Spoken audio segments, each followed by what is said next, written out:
Now in this edition of Let's Talk Some Star Wars, we'll be taking a look at the results of the poll that asked, who would get your vote for president of Lucasfilm? I'll then be reading and responding to some of your comments, as well as showing off some of the artwork that was sent in to me. Okay, so let's waste no time here and get right to the results, where we'll see that Dave Filoni won this fan election with, fittingly enough, 66% of the vote. In second was Jon Favreau with 22%, 7% then wrote in their own candidate, 5% thought Kevin Feige should get the job, and only 1% voted for the incumbent Kathleen Kennedy. And this, of course, is where I'll give my usual disclaimer that these results do not necessarily reflect the whole fanbase. Another channel, a very pro-Disney or sequel trilogy channel, may get different results. And somewhere between the two would likely be the most accurate representation of the whole fanbase. That said, this was still 62,000 fans who voted, not a huge number in the grand scheme of things or when you consider just how big the Star Wars fanbase is, but it's not a small number either. And of them, only roughly 620 people voted for the current president of Lucasfilm. Which is pretty sad. That's quite the vote of no confidence from a decent little chunk of your fan base or customer base.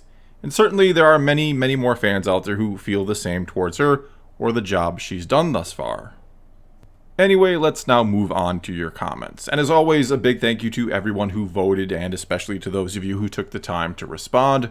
There were a little over 3,000 this time for me to go through, and as usual, it's never easy to pick which ones make the actual video. So what I usually do, if you're curious, is read through them all and pick out a couple specific ones and then kinda randomly pick a few others to sort of give everyone a chance to be heard. And of course, I do always also read the top rated comment, which is where we'll once again start this week. And this time it came to us from Kakushi, hope I said that right, who said, "Whoever voted Kathleen Kennedy deserves to be Order 66th. And, well, that's a bit harsh to put it mildly, and I'm going to assume Kakushi and everyone else who upvoted this didn't literally mean that it's just their way of expressing frustration with those who support Kennedy. Is it the best way to do that? Probably not. Anyway, let's just move on from that and get to this comment from Elemental Wolf who said, "Other. George, maybe since he is the only one who could invalidate the entire sequel trilogy without question." Then we also had this comment from Lou who said, "Also the obvious answer here, if he were willing, the man himself, George Lucas." And then this comment from Joel A who said, "I'd offer George Lucas a barrel of money to run Lucasfilm." And, well, Disney already gave him a barrel full of money, or many barrelfuls of money, when they bought Star Wars from him, and Lucas just donated most of that to charity. Still, I get what you're saying here, that you'd give Lucas whatever he wanted to just come back and lead the company again. And though I think a lot of people would like to see that happen, I don't really know that Lucas wants to come back in that capacity. As I always try to explain to those who think fans chased Lucas away from the company or made him sell it, the man is in his mid-70s and just recently got remarried and had another child. I'd imagine here in the later years of his life, that is his top priority, spending as much time as he can with them. Even still, if he did come back, how long would he come back for? It likely wouldn't be too long before we were again looking for someone to take his place. Still, if he wanted to, sure, George, come on back. I think most of us would be happy to have you again. Okay, now I'm going to read a string of similar themed comments, and I'll then sort of reply to all of them at once afterwards. Starting with this one from Jack Escurita, who said, "Kathleen Kennedy has led Star Wars down a very dark path. In a way, she's killed the magic of Star Wars for many longtime fans in her attempts to open it to a more progressive market. It's time for a true George Lucas successor to take her place. For a moment, I thought John would make a good president, but he simply doesn't have much under his belt in terms of Star Wars. That's not to say that The Mandalorian was bad, far from it. He just needs more time to grow. Kevin Feige has nothing related to Star Wars yet. The best decision is Dave Filoni in terms of creative direction. He has so much under his belt. A few episodes of The Mandalorian, Resistance, Rebels, and of course, The Clone Wars. I feel that Dave is the best option in terms of creative control." Next, then, this comment from Akash Dio, who said, "Filoni is the apprentice of George Lucas himself. He's contributed so much to Star Wars and to the fans. He's genuinely passionate about Star Wars, and I feel that It's that kind of passion that should be leading Lucasfilm. In Filoni, we trust.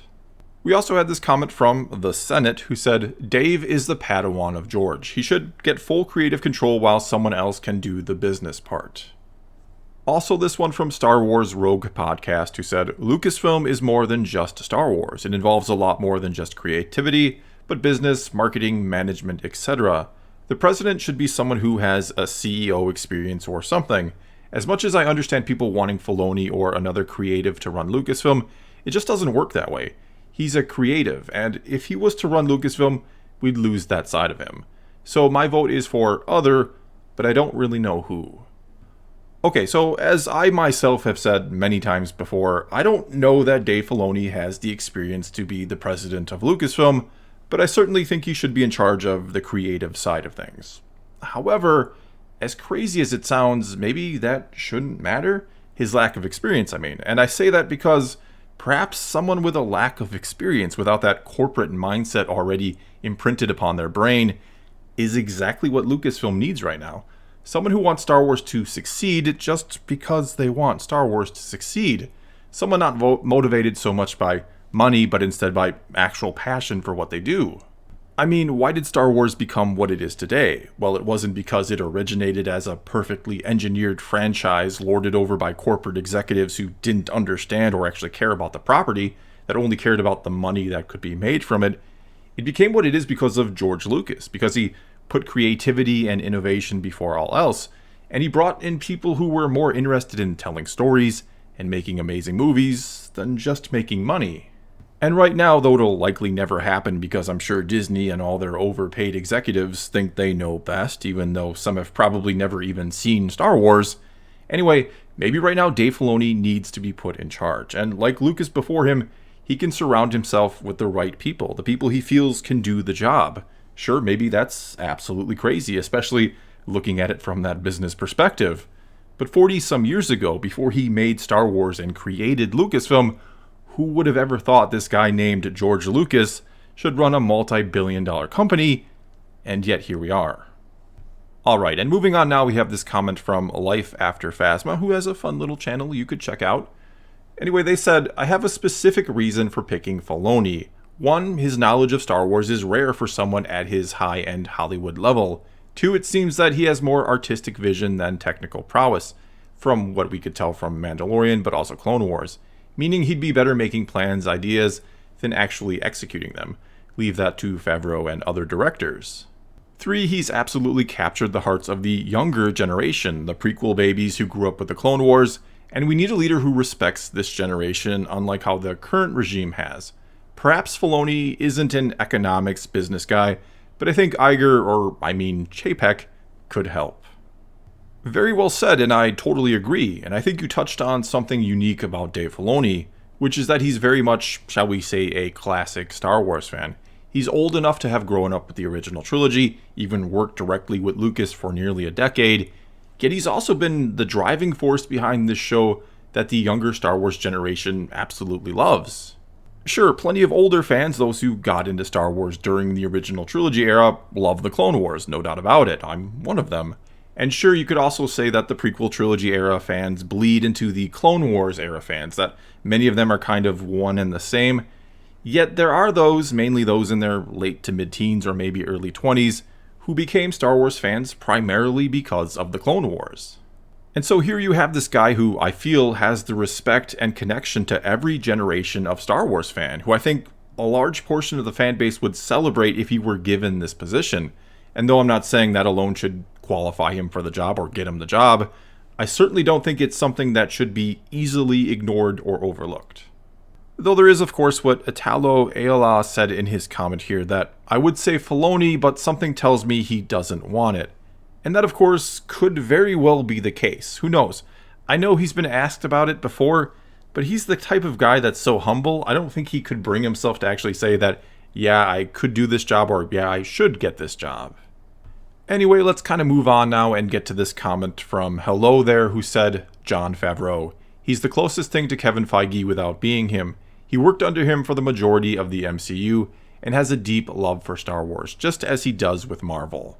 I believe with all that experience he has, he'd do an excellent job running Star Wars in a similar way to what Feige was or has become over a decade. But he gets to start with all this information on what to do and what not to do. It also allows Dave Filoni to continue what he's doing, and to me, Feige taking over was never a realistic idea. He just has too much stuff going on. We also had this comment from Prosthetic Quilt, who said, "Can we make Filoni creative director? As much as I want him as president, I'd be worried that he'd be too detached from the creative aspect. Maybe make Favreau president and give Filoni creative director." Then this one from Mr. Salty Author, who said, "The only reason I don't want Filoni taking over is because I want him to keep writing and directing. He does amazing work, and I trust him with Star Wars more than I trust George with his own IP, and definitely more so than Kennedy." We also had this one from Star Wars with 2 S's, who said, "Two there should be, no more, no less. One to embody the power, the other to crave it. Jon Favreau and Dave Filoni." And this is certainly a combination or dynamic duo I and many others would no doubt be happy with. I mean, I get this sense just from listening to these two guys talk, and I think it was at Star Wars Celebration last year, that Favreau already defers to Filoni, whether that's by choice or because Filoni does already have more creative control than we realize, or maybe just on The Mandalorian, who knows. But at one point in a conversation between the two, Favreau said something along the lines of, Filoni wouldn't let him do something like that in this show. Now that's not a direct quote, but that was the gist of what he said, which doesn't necessarily mean anything. Hell, it could even be an inside joke between the two. But I got the sense, again, from interviews where these two guys are just talking Star Wars together, and you can tell how much they love it. They just exude it. That they already make a hell of a team, one that maybe should be running the whole thing. And next up here, then, we have this comment from Alat1600, who said, "Filoni has experience doing this. He has a strong resume. Feige is definitely a runner-up, but I feel he would be wasted juggling 2 multimedia franchises." And there were quite a few comments that said something very similar to this, that Kevin Feige probably would and could do a great job with Star Wars, but they don't think he could handle both franchises. And if they had to pick, and if I had to pick, I'd rather just see him stick with Marvel and keep doing his thing there, over jumping to Star Wars or trying to do both. Alright, next up then we have this comment from K. Jones, who said, "Timothy Zahn, outside of the OG Lucas, the best writer of Star Wars stories ever. Though I know it's basically impossible for him. Second would be my man Dave Filoni." And of all the other options besides George Lucas, I think Zahn had the most support in the comments. Though, as you do point out, he is a great Star Wars writer, no doubt one of the best. It's probably not a role he'd want, but who knows. Then again, I don't think Disney would ever put him in charge of Lucasfilm. Moving along now, we have this comment from Raiden Bowerman, who said, "Kathleen Kennedy is a fine business person, and of these, probably the most fitting to run a company, save for Feige, but I think his talents are best in play where they are at now. That being said, she does need creative talent around her, like Filoni or Favreau, as that is not her forte. Her producing credits prior to Star Wars were not a lot of sequels, and what sequels they were, she mostly served in an executive producer role rather than a producer role. That's to say nothing of an expanded universe like what the likely plan is for Star Wars. To her massive credit, she got some seriously talented directors attached to the first 5 Disney-era Star Wars films, Abrams, Johnson, Howard, and for a time, Lord and Miller. I think these first few years, unfortunately, were a lot of growing pains, which is not helpful when fans want a movie that takes them back to their childhood. And also, to her credit, she did greenlight several great TV shows, even if she did pull Clone Wars off the air for a while, understandably, but that's an argument for another day. TLDR, I think Kathleen Kennedy gets a lot of undue hate when she has to take on a job that's entirely out of the wheelhouse of her 40-year career. She left behind her own production company to run Lucasfilm, and while not everything she's done is perfect, I think she's learning, which is commendable. And, well said, I don't necessarily agree with everything, but you do make your points and you make them well, and I certainly respect that, and I respect it over those who screamed in the comments this week that people were just voting against Kennedy because they were man-babies who didn't want to see a woman running Lucasfilm. And before I respond further, I just want to read this comment from Aaron Dowd, who said, "Dave acting like Kevin does for the MCU would, in my opinion, be perfect. He is someone who clearly understands the source material and the fans. Star Wars will sell tickets and etc. no matter what, we all know that, but we need someone who will maximize its potential. Okay, so I do think we could have a nice long talk or debate about Kathleen Kennedy and her qualifications, and I do think she is qualified on paper for the job of president of Lucasfilm. And we can also talk about what her motivations are, and some will say she has a feminist agenda, others that she just wants to destroy Star Wars for whatever reason, or that she's all about the money. And whatever it might be and qualified for the position or not, I think we can all agree, no matter if you love or hate her, that she did not maximize the potential of this property. The right person, I feel, could have turned the Star Wars sequel trilogy into the theatrical event of the previous decade, or at the very least one that rivaled what the MCU did. Instead, the sequel trilogy went out with a whimper. Star Wars movies had to be put on the shelf because they can't even support one film a year when they should easily be able to do that, if not more. And don't come at me with the whole Star Wars fatigue nonsense. The Mandalorian was one of the most popular and most watched shows last year, not because people are sick of Star Wars, but because they're craving good Star Wars, which The Mandalorian was. And I guess you can give Kennedy credit for greenlighting the project, which is probably about the extent of her involvement in the project. But I'm going to give the bulk of the credit to those who actually made the show, mainly Favreau and Filoni, and everybody else in the cast, crew, and so on. And maybe it's not such a crazy idea to give those two guys the keys to the castle to see what they could do with this franchise. At this point, what's the worst that could happen?